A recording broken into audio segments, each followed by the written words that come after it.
If this story moves you somewhere quiet, leave the words, I see him in the comments. Someone, somewhere needs to read that today. The desert keeps two kinds of secrets, the ones it hides, and the ones it waits for a small child to speak. It was the last week of October, in Sandoval Junction, New Mexico. The sky was the color of an old penny, and the wind was already carrying the dust of a season that refused to end. 43 motorcycles sat in a long, slow line along the dirt road that led up to the cemetery. The engines had been cut. The men stood beside them, helmets off, hair pressed flat from 1,000 miles. And then I saw the boy. He was small, he was alone. He was holding a piece of cardboard against his chest, like it was the only true thing left in the world. His shoes were 2 sizes too big. His hands were shaking, and the words on the cardboard, drawn in black marker by a child who had not yet learned to write all his letters straight, said, "He was my dad too. I would not know, until late that same night, that this 8-year-old boy was telling the truth. My name is Marcus Vega. The men around me called me Ironside, mostly because of an old scar on my shoulder, partly because I had a habit of not flinching when other men would. I was 56 years old that fall, and the man inside the open pine casket, 20 feet from where I stood, was my twin brother, Raphael, rook to the club, Rafa to anyone who ever made him laugh. He had been dead for 4 days. The funeral was supposed to be simple. Desert Riders MC does not do flowers and pews. We do the road. We start the engines once for the dead. We ride to the grave. We cut the engines. We say what needs saying, and then we put man in the ground. That is the order of things. That is how my brother would have wanted it. But then the boy walked up. Nobody saw him come. He was just suddenly there, between the casket and the men, like the wind had set him down. The wind in Sandoval Junction will do that sometimes. It carries things you did not expect, and it leaves them at your feet. I stepped forward. The other brothers stepped back. They did not say anything. They did not have to. There is a kind of silence among Pikerborough men. That means we are watching, and we are not interfering, and you are safe inside it. I went down on one knee. The dirt was cold through my jeans. Up close, the boy was smaller than I had thought. His hair was black and thick and uncombed. His eyes were the kind of brown that holds a lot and gives back nothing. He had a small scar above his left eyebrow. He did not lower the sign. I said, "Hey, Mijo, what's your name?" He said, "Theo." He said it without looking at me. He was looking at the casket. I said, "Theo, do you want to come closer?" He shook his head once. Then he said something I have never forgotten. He said, "He brought me apples on Tuesdays." I did not say anything for a long moment. Because here was the thing. Whitfield's grocery, the only grocery in town, gets fresh apples in on Tuesdays. And my brother, for the last year of his life, had been showing up at the shop on Tuesdays. He'd buy a single apple, sometimes 2, and put them in a paper bag, and not eat them in front of me. I had asked him once. He had shrugged. He had said, "I just like apples, brother." He had not just liked apples. A woman came up beside us then. Doña Imelda Reyes, 71 years old, the woman who ran La Estrella Diner, 3 blocks off the main road. She had buried 2 husbands and 1 son in this same cemetery. She knew how to walk into grief without making it worse. She said, "Marcus, that boy ate at my counter every Friday night this past year. He sat across from your brother. They did not always talk, but they sat." I looked at her. She nodded. She had been waiting 4 days to tell me. I looked back at Theo. I said, "Did Rafa tell you to come today?" Theo shook his head. He said he did not tell me anything. He just stopped coming on Tuesday. That was when something in my chest gave way, very quietly, the way old wood gives way under snow. No one heard it but me. I stood up. I turned to the brothers. I said, "We finished the burial. Then I'm taking the boy home with me tonight. Esperanza, you witness it. Make it legal." Deputy Esperanza Solano was standing at the back, in her uniform, hands folded in front of her. She nodded once. That was all I needed. We put my brother in the ground. The boy stood next to me the whole time, the sign now down at his side. When the last shovel of red dirt went on the casket, a small wind chime made from old shell casings rang from somewhere down by the cemetery gate. Nobody had hung it there. It just was. That night, Back at Rafa's shop on the edge of town, Theo fell asleep on the green couch with his two big shoes still on. I let him keep them on. I covered him with my jacket. Then I went to my brother's desk. The desk I had not been able to open since the accident. The desk that smelled like cinnamon coffee and welding oil. I pulled the top drawer. Inside was a small leather notebook, and on the inside cover, written in my brother's careful left-handed print, was a single line and a single name. The line said, "If something happens to me, take care of him." The name said Theo, and underneath, smaller, "Watch out for Wesley." I read my brother's notebook by the light of the desk lamp, while Theo slept on the green couch 6 feet away. The pages were not what I expected. There were no big confessions, no long letters, just dates, short lines, the handwriting of a man who built things with his hands and who used words the same way he used welding rods, only when something needed to hold. The first entry was from October of last year. It said, "Saw a boy by the alley behind the shop. 3 older kids on him. Sent them off. Boy did not cry. Bought him a Coke." The next entry 2 weeks later said Theo. 8. Lives with an aunt off Route 9. She drinks. He walks home from school alone. Then, a month after that, Theo cannot read the word together. Took him 40 minutes. He got it. I had to put the book down for a moment. My brother and I were not big talkers. Twin brothers who grow up rough do not need to be. We had buried our mother when we were 12, and our father when we were 26, and we had built a shop together with our own hands when we were 30.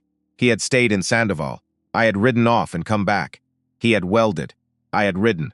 We had not spoken about what we carried. We had just carried it side by side. I had not known about the boy. I kept reading. Theo taught addition today.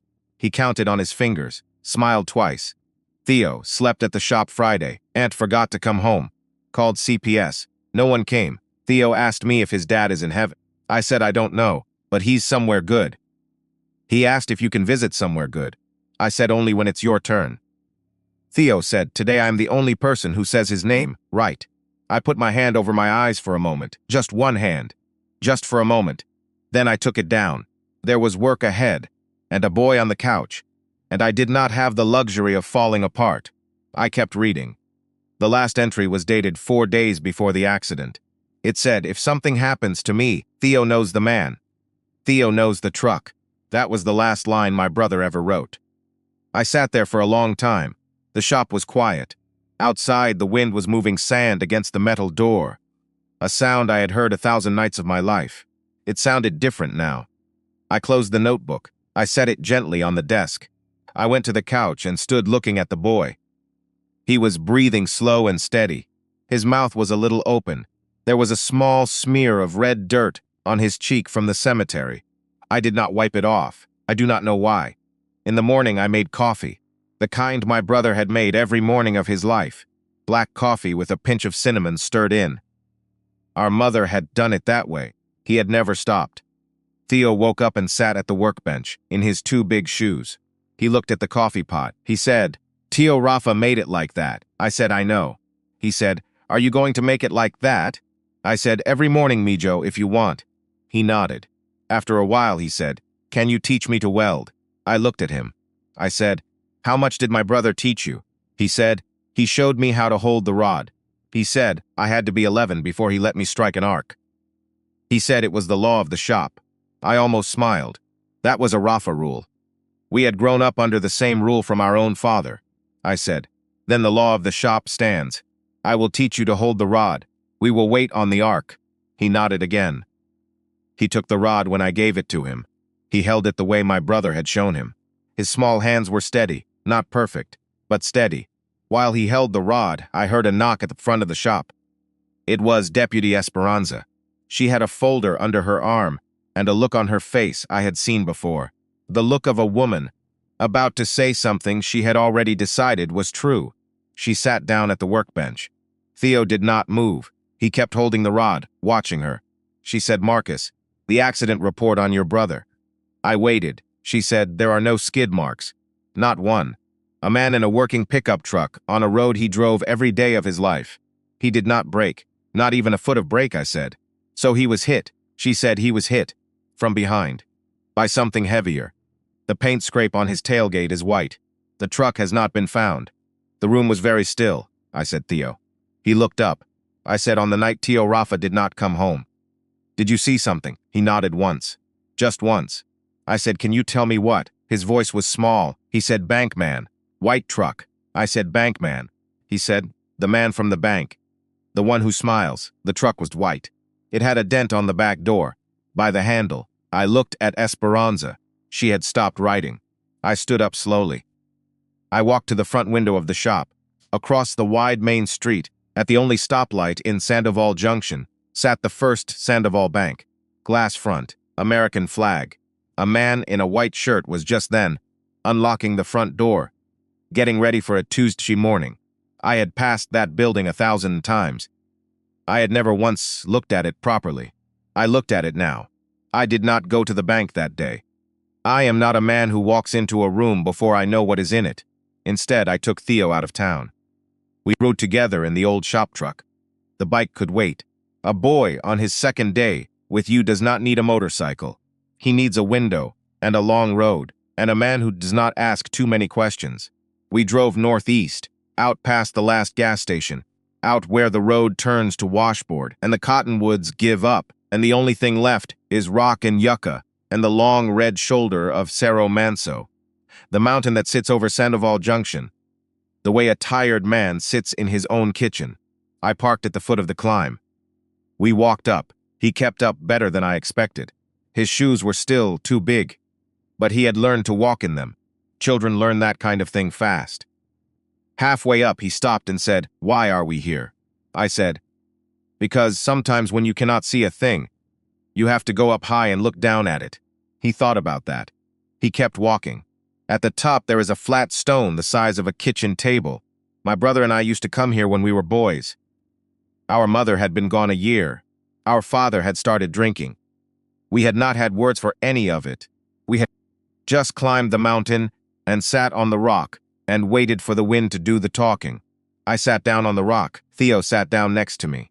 From up there, you could see the whole of Sandoval Junction, the grain elevator, the two churches, the roof of La Estrella, the shop with my brother's name still painted on the side, and the bank. The bank looked very small from up there. That helped. I said, "Theo, I want to tell you something about my brother." He nodded. I said, "When we were 9 years old, he found a sparrow with a broken wing behind our house. He carried it inside. He fed it with an eyedropper. My father told him the bird was going to die. My brother said, 'Yes, sir, but it is not going to die alone.'" Theo looked at the ground. I said, "The bird lived, not long, 3 weeks. But it lived 3 weeks longer than it would have. My brother kept that eyedropper in a drawer his whole life. I found it last night." The boy was quiet. I said, "You are not the first thing my brother carried home, Mijo, but you are the one he carried longest. And I need you to know that." He did not say anything for a while. The wind moved across the rock between us. Down in town, somewhere, a dog barked twice and then stopped. Then he said, "Tio Rafa told me that he was not my real dad. He told me that the first day. He said he did not want me to think he was lying." I said, "That sounds like him." He said, he said I could call him Tio. He said Tio means uncle, but it also means a man you trust. He said that was good enough for him. I said he was right. The boy looked up at me then for the first time. Really looked. His eyes were dry, but they were doing the work of crying without the tears. He said, "Can I have 2 Tios? Now that he is gone." I had not been expecting the question. I had to take a breath before I answered it. I said, "You can have as many as you need, Theo. There is no law on that," he said. "Even if one of them is dead," I said, "especially if one of them is dead." He nodded. He turned his face back toward the town. I let him. A boy does not always want a grown man looking at him when he is putting something heavy down. I should tell you about Theo's mother now, because you cannot understand a boy without understanding the woman who is not standing next to him. Her name was Mariana Ramirez. She had come to Sandoval Junction when Theo was 3 years old. She had cleaned rooms at the small motel on Route 9, 6 days a week. And she had cleaned the church on Sundays for the pastor's wife, in exchange for letting her bring Theo to the children's class. She did not have papers. She did not have family. She had a son and a job and a small room with a hot plate. She had built a life out of those three things. 18 months before that day on the mountain, ICE had come into Sandoval Junction one Tuesday morning. Nobody had told her they were coming. They had stopped her on her walk to work, 3 blocks from the motel. Theo had been at school. By the time school let out, she was already on a bus to a detention facility outside of El Paso. She had not been allowed to call him. She had not been allowed to pack a bag. A distant cousin of hers, a woman named Yolanda, who lived in a single wide off Route 9, had taken Theo in. Not out of love, out of obligation, out of a $50 money order she got every month from somebody, and out of a fear of what the church ladies would say if she sent the boy away. That is the woman my brother had been working around for a year. When he brought Theo apples on Tuesdays, I came back from those thoughts to find Theo looking at me again. He said, "Are you thinking about my mother?" I said, "How did you know?" He said, "You make the same face Tio Rafa made when he was about to lie about her." I said, "I am not going to lie about her. Your mother is alive, Theo. She is in Mexico. That is what I know. I am going to find out the rest, and I am going to do everything a man can do to bring her home. I do not know if I can, but I will try." He nodded once. He did not cry. He was too old for some kinds of crying. That is a heartbreak all its own. We drove back into town in the late afternoon. Doña Imelda was waiting at the shop. She had brought a sweet bread, still warm in a cloth, and a small clay pot of beans. She did not ask if we wanted them. She just put them on the workbench and lit the gas burner under the coffee. She said, "Marcus, sit." I sat. She said, "I have been thinking about your brother. I want to tell you something. The first time Theo came into my place, he was 6 years old. He came in alone. He had a quarter in his hand. He wanted to know what 25 cents would buy. He did not have enough for anything on the menu. I gave him a tortilla with butter and salt, and I told him the quarter was a tip for me. He sat at the counter and he ate it." She paused. She wiped her hands on her apron. She said, "Your brother came in 2 weeks later and asked me if I had seen a small boy come in alone. I said yes. He said, 'Next time, give him whatever he wants, and you put it on my tab.' And from that Friday on, your brother sat at the counter every Friday, and Theo sat across from him. 20 minutes, sometimes 30. Sometimes they did not say a word. Your brother would draw on a napkin and the boy would watch." I said, "What did he draw?" She said, "Letters. He drew letters. He taught that child the alphabet on the back of my napkins." I had to look away for a moment. I looked at the wall, at the calendar, hung crooked on a nail, at nothing in particular. When I looked back, she was looking at me with the steady look of a woman who has decided to be useful instead of sad. She said, "Marcus, there is something else you should know. Reverend Hayes was here yesterday. He invited you and the boy to the Day of the Dead service, tomorrow night.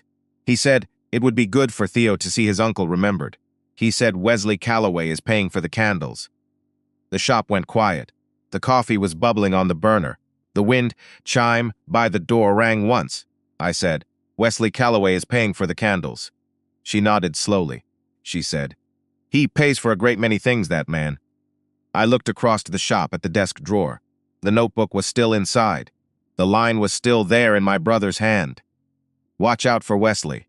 That night, after Theo had fallen asleep on the green couch, with my jacket pulled up to his chin, I drove the truck down to the church alone. I parked across the lot, lights off. I sat for a while. I am not a religious man, but I have respect for a quiet building. After a long time, the side door opened. Reverend Hayes came out. He was on his phone. He stood under the eave, where he could not see me, but I could see him. He was nodding. He said into the phone, "Wesley, we need to talk about last month's donation. The numbers. They do not add the same way twice." He listened. He said, "I am not accusing you of anything, son.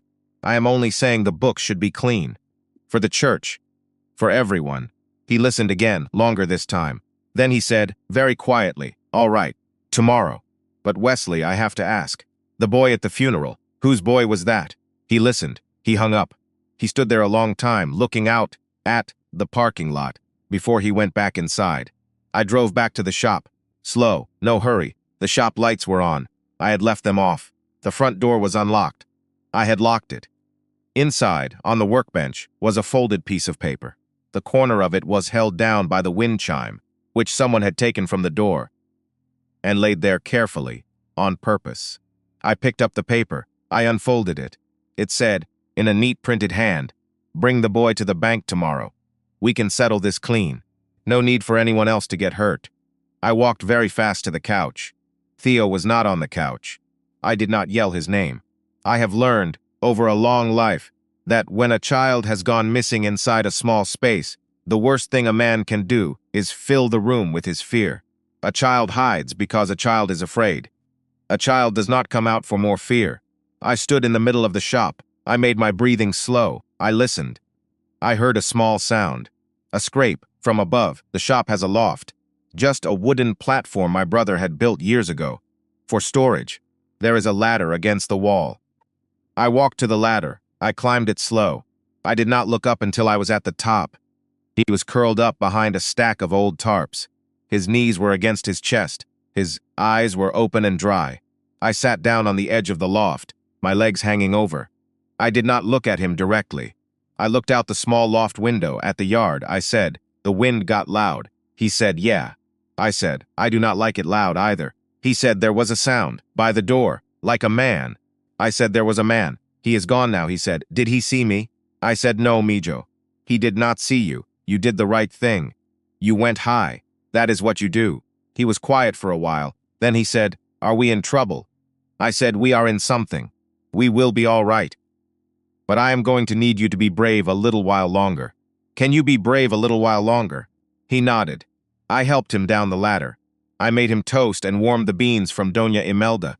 He ate slow, but he ate. I sat across from him and pretended to drink coffee that had gone cold an hour ago. When the sun came up, I made a phone call. The phone call was to Esperanza. I told her what was in the note. I told her where the note was. I told her I was going to the bank that morning, alone, and that she was going to keep Theo at La Estrella with Doña Imelda in the back room, with the door locked, and with her cruiser parked plain out front. She said, "Marcus, you are not going to do anything stupid." I said, "I am going to put a notebook on a desk. That is all," she said. "And if he is not afraid of the notebook," I said, "then I will know what kind of man he is." I shaved. I put on a clean shirt.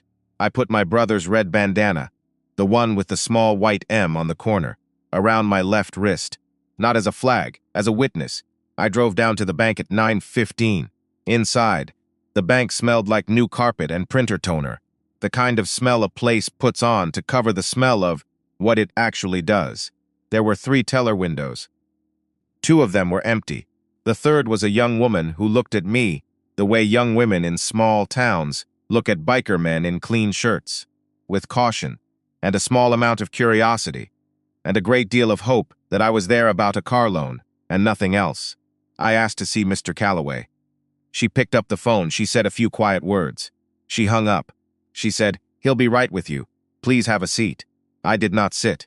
After about 2 minutes, a door at the back of the lobby opened, and Wesley Calloway came out. I had seen him before. You see everyone in a town this size. But I had never looked at him. He was the kind of man you do not look at. Medium height. Medium build. Hair the color of dry hay, parted on the side. A blue tie. A wedding ring. A wristwatch that was nicer than his suit. A smile that arrived a half second before he did. He said, "Mr. Vega, come on back. So sorry about your brother." He held the door for me. I went through. He closed it behind me, gentle, like a man closing a baby's room. His office was small and clean, a wooden desk, a leather chair, a framed photograph of him shaking hands with a state senator, a coffee pot on a side table, a mug already poured for me, black, no cinnamon. He gestured to the chair across from his desk. He said, "Please." I sat. He sat. He folded his hands on the desk. He said, "How can I help you this morning?" I did not say anything yet. I reached into my jacket. I pulled out the notebook, my brother's notebook. I set it on the desk between us. I did not open it. I did not to. He looked at it. The smile stayed, but it did not reach the eyes. It had never reached the eyes. He said, "And what is this?" I said, "This is the part where you tell me how you knew my brother." He said, "Well, I knew Raphael the way I know most folks in town, Mr. Vega. He banked with us. He had a small business loan. He paid on time. A good man. A real loss. I said, a small business loan. He said, just over the last year. He came in needing a little help, times being what they are. I personally walked him through the paperwork. I said, my brother did not borrow money, not from a bank, not ever. Our father taught us not to. He said, well, Mr. Vega, times do change a man. I said, not that man. He said, I have the paperwork, if you would like to see it. I said, I am sure you do. A small silence sat down between us. He said, Mr. Vega, I understand you have taken in the boy. I said, I have. He said, that is a very generous thing. But that boy is in a complicated situation. He does not have papers. His aunt has been receiving a small monthly stipend from a sponsor, you might say, to keep him under her roof. Your brother was aware of that arrangement. He had stepped into it himself, in a way. There are obligations. I said, obligations. He said, yes. Financial, legal, the boy's status, the aunt's stipend, your brother's loan. All of these things have to be settled now. By you, I am afraid. Since you have stepped into your brother's place, we can settle it clean. Today. The boy goes back to his aunt. The loan is forgiven. Everyone walks away whole. I looked at him a long moment. I did not move. I did not raise my voice. I said, Mr. Calloway, I am going to tell you something, and I want you to listen. Because I am only going to say it once. He said, by all means. I said, my brother did not borrow money. The boy on that couch saw a white truck the night my brother died. There is a notebook in front of you, in his hand, with your name in it. And there is a deputy 2 blocks from here who has already read it. The smile finally went. It did not go all at once. It went the way ice goes off a windshield, in small pieces, leaving the cold underneath. He said, Mr. Vega, I do not know what you think you have, but I would be very careful about accusations.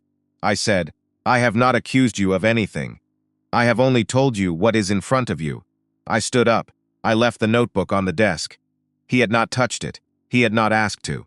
I said, you can keep that one. I have a copy. He said, very quietly, you should not have brought the boy home. I said, you should not have written the note. I walked out of his office. I walked through the lobby. The young teller did not look at me. Outside, the wind was up.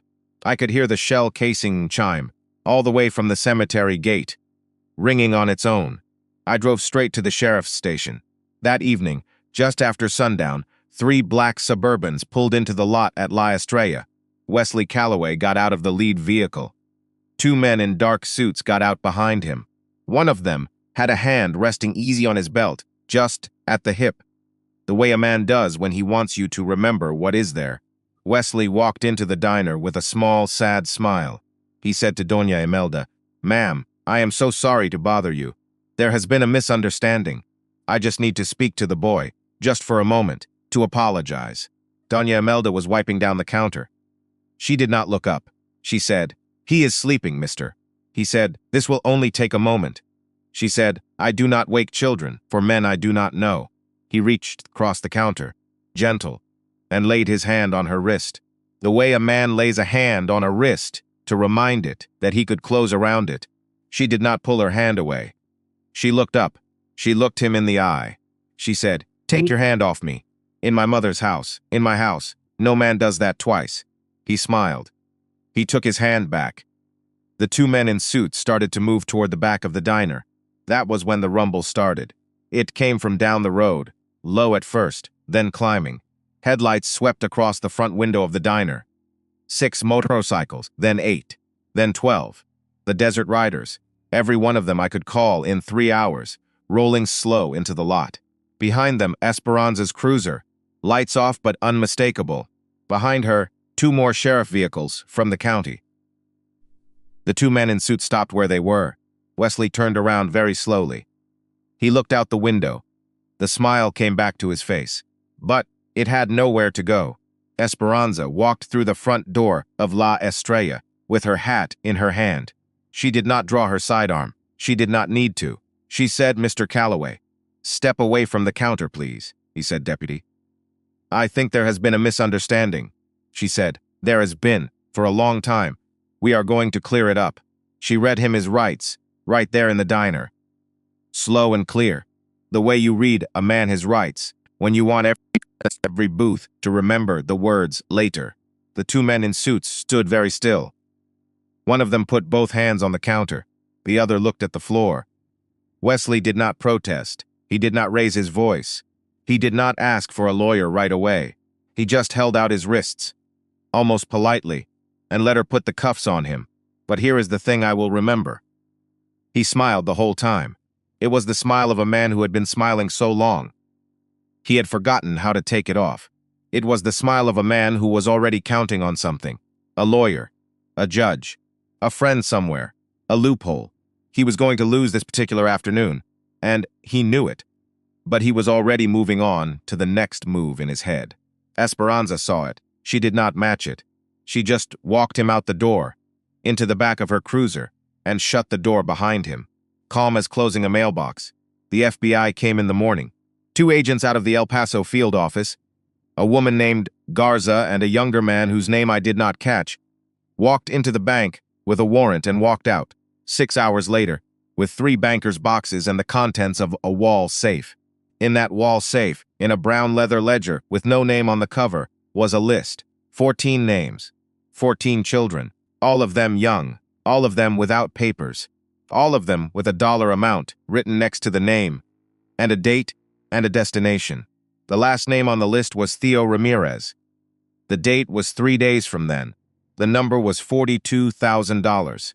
Esperanza walked me into a back office at the sheriff's station that afternoon, and she set the ledger on the table in front of me.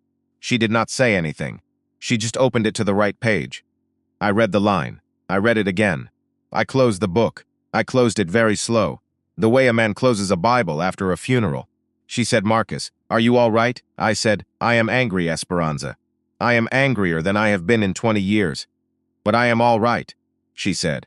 "We have him on more than your brother. We have him on 14 children. He is not going home," I said. "And the other ones, the ones already gone." She said, "We are looking. The Bureau is looking. Some of those names had dates in the past.